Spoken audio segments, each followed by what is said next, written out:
we don't just play music together, we hang out together.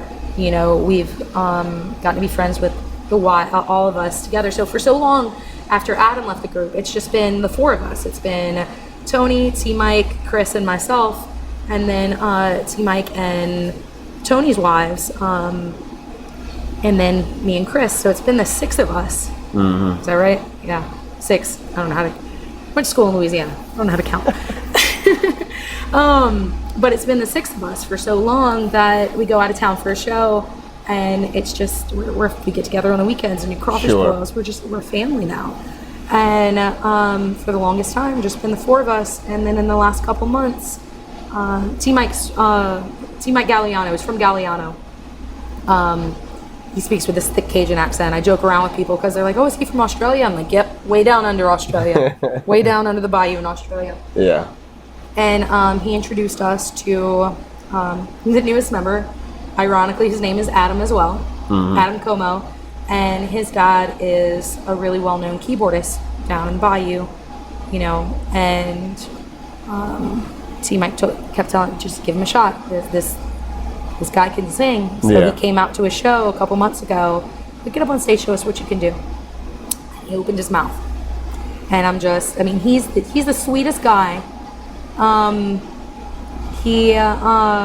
didn't expect, not in a bad way, I just did not expect it. He opened his mouth, and Alice in Chains, Chris Cornell, he had this belt to his voice. 90s alternative rock, can hit those high, and just out of nowhere, just blew us all away. So wait, he's getting on stage to audition sort of as a keyboardist or a vocalist? So I've been saying for a while, I was like, my voice is still getting tired. You know, I need that little bit of a break. Doing 4-hour shows, we like to play 3 hours without a break, because I find you break that magic, you lose that, you engage that crowd. You want to keep building it up and keep building it up, keep building it up. If all of a sudden they're up here having a good time and you're, all right guys, we're taking a break, then suddenly that's everybody's cue. Or, you know, during a 4-hour show, a lot of bands take 2 breaks, you know, 2 like 15-minute breaks or so. Right. That's normally that second break is when people are like, all right, cool, time to go. We want to keep people having fun, but also keep these venues kind of having people there as long as possible, enjoying themselves. You know, yes, it's fun, it's a show, but it's also a business. You know, they're hiring us to bring in, you know, to keep people enjoying themselves all night long. How do we do that? So that's kind of where we try and do things a little bit differently too. We think about ourselves and what we need, but we kind of market ourselves as a really easy to work with band, because we talk to our venues and our couples that are getting married, you know, when we're doing festivals. What do you want? What do you need? How would you like us to work the show around your needs? And kind of, you know, each show is just a little bit different. So doing a 3-hour straight through show gets exhausting. Absolutely. And this year of practice that preceded the first performance with Petty Betty, I would imagine that y'all are amassing a catalog to be able to run or hold the stage for 3 to 4 hours at a time. Yes. And you came out the gate doing that? Yep. And that's where we didn't want to, cool, I know all these songs from the band I was in before, but everybody does these songs. Okay, cool. You know all these songs that your band does, but your band is still an active band. We're not trying to just copy all those songs. Okay, well, you're from an 80s hair metal band. I can't hit those notes. So it was, we're pulling all these musicians from all these different awesome bands, but we don't want to pull from all those set lists. Now, starting off, and right now we're kind of in that revamping. Now that we're bringing somebody else in, cool, we can do all these new. It definitely widens your range. Expands your capabilities, you know. Yes. Yeah. So, but coming out the gate, we wanted to say we're not just limited to a 1 hour, or we can be an opening band. We want to come out the gate as what I did was, because I ended up becoming frontman and band manager. So I handle all the day-to-day, I handle all the booking. So when we started, we already had 3 or 4 months of shows booked up. There wasn't, okay, well, here's Petty Betty, one show, and then you don't hear from us for 2 or 3 months. Right. It was, if we're going to do this, we're going to make sure that, okay, we like this band, and then y'all get to keep seeing us. Yeah. And we keep our faces present. Sure. And our band name present. So we made sure, rather than kind of staggering it out, just get everything that we need together first. And we did really, really, really well for the first year, and then COVID. And we had gotten ourselves in a place where we were going to be doing festivals all the next year, and we had worked ourselves. I mean, in a year's time, when we came out and started playing, we did, and that's not trying to pat myself on the back end, but we exceeded our expectations as far as bigger and bigger gigs, and getting, a bigger and bigger following. And it was humbling.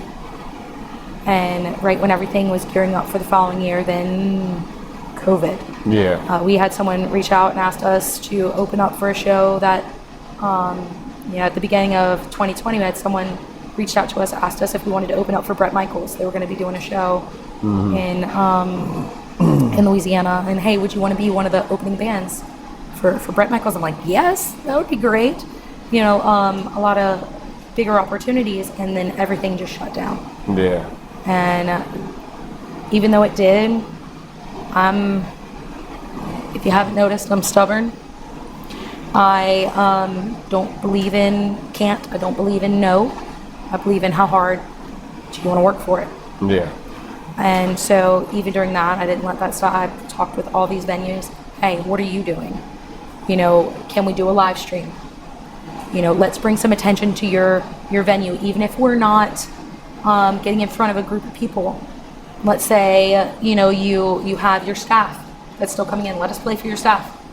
Let's keep that morale up. Let's do a live stream to where people can watch this. And I remember our first live stream, my dad was nice enough to let us do it in his backyard. He's got one of those, the twinkly lights and the big patio out back. And I remember we had to go door to door, knocking through the neighborhood. Hey, we're going to be doing this show. It's going to be loud for about 4 hours.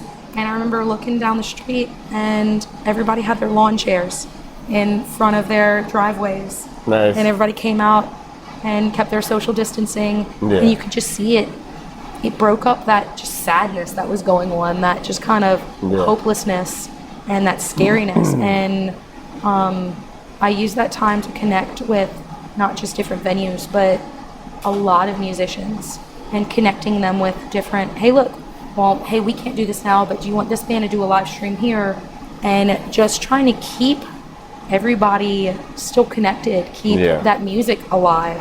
And I really feel very passionately about embracing each other in the music community. I've never believed in, this is something that I work for. I'm not going to help you with it. I don't believe in that. Sure. I think we are all a community, and if we stick together, then because I do believe not everyone, but some places and some people. I remember there was one place where we went to book, and we're not all about money. It's about the love for music, but at the same time, if this is what you do for a living, you have to be able to cover the gas to get there. You have to be able to cover, it's at the end of the day, it's what we love, but it's also, we've created a business. Mm-hmm. And there's one person that said, no, we don't want you here because X, Y, Z. We want someone who just wants to come in, sit down, and play for the love of music. And I respect that too. But I feel like nobody sees the behind the scenes of what it really takes to build this livelihood that musicians try and build for themselves. Right. And there's so much more to it, and I think that that it gets undervalued a lot. Absolutely. If you ask $200 for a gig, you're not asking, come play for 4 hours. You're not just asking them to come and play for 4 hours. You're asking them to come and set up an hour and a half before, to tear down an hour and a half after, to get a babysitter, time away from their family, the gas money that takes to and from to drive there, the practice that they spent all week to work on these songs. Absolutely. And I think that working within the music and the venue community, building those relationships help each other to understand that value. And we understand the value of our venues, of our families, that hey, we want to have a party. We try and work within whatever their means are, because we understand too, like, your time, your money is valuable as well. Yeah. Well, I think that staying in touch with each other and kind of setting your own personal standards as a band helps to inspire others that maybe question the practice. And it's important that everybody have a unified front to a certain degree, so that venues come to understand what to expect and not think that they can keep poking around until you're not gonna, right. It's don't expect this. Good luck finding it, because we're all of this caliber, or or if you do find it for this, the quality may not be the same as somebody who's doing this as their livelihood, and that's where it doesn't come down to cockiness or greediness. It comes down to, sure, you can do this, but then you're wondering, well, why don't I have this as a result? It's because same with the musician, you can't practice 1 hour a week and then think that you're going to be here as far as performance. Right. You have to put that time and that energy into it, and you have to know your worth. You have to know your value, and you have to stick to that. Don't let someone. It comes back to what I've experienced in the past. If you do not speak up on your own value, nobody's going to do that for you. Right. And within the community, you have to speak up for each other. Sure. Stand together.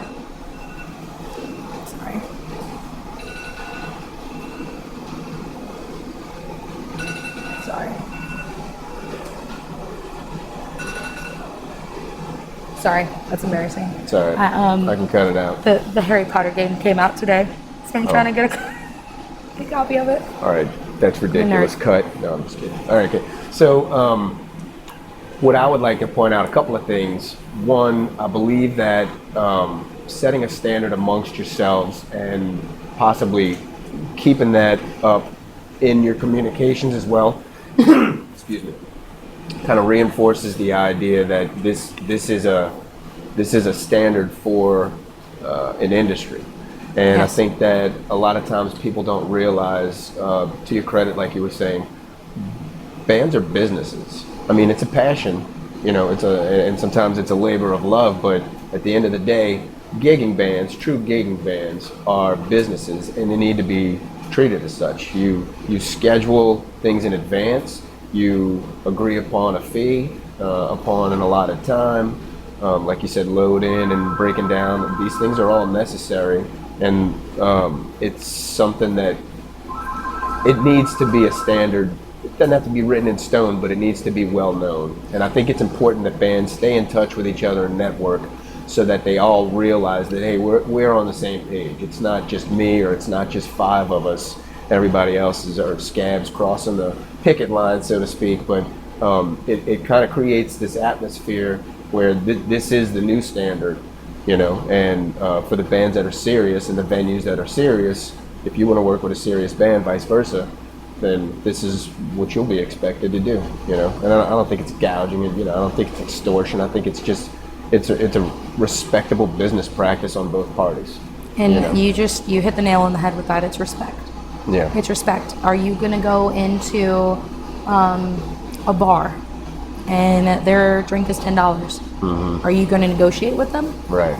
Are you going to tell them, no, I'm sorry, or if you go to a restaurant and you order this, you could go to McDonald's and get a burger for $1. Sure. Or you could go to Ruth's Chris and get a really good steak. Are you going to go in there and tell them that's not what it's worth, and then tell them, okay, well, instead of this, I want to pay this? Yeah. And there's a certain amount of room for negotiation when it comes to, the music industry, because there's always ways to, okay, all right, well, this is what we're worth. So, okay, all right, if that's what, because I always tell people, we'll try and work within your budgets. So if this is what, okay, well, maybe not a 4-hour show, maybe we can provide you with a 2-hour show, and then, if you need some background music or something, we pride ourselves as a band on trying to be accommodating within reason. Sure. Because, like you said, at the end of the day, if you don't know your worth and you don't give yourself what you value, nobody's going to give that to you. It's a business. Yeah, I think more importantly though, sometimes you need to instill a perspective in people. And like you said, they wouldn't expect to walk into a restaurant and negotiate with the waiter for the price of the burger. But for some reason, people feel like they can with bands. Exactly. And that's why I think it's important to treat a band like a business. You've got to frame it in some sort of societal norm or perspective to where people understand that there's a standard of communication here, and it's not going to be casual or on the slick or under the radar or any of those things. It's going to be, above board, And I also believe that during COVID, I wanted to back it up just for a second because you talked about what your band did as a result of COVID and what you could see in the neighbors that wanted to hear this, It was a sink or swim moment for a lot of people during COVID, and it was a fork in the road. A lot of bands, I should say.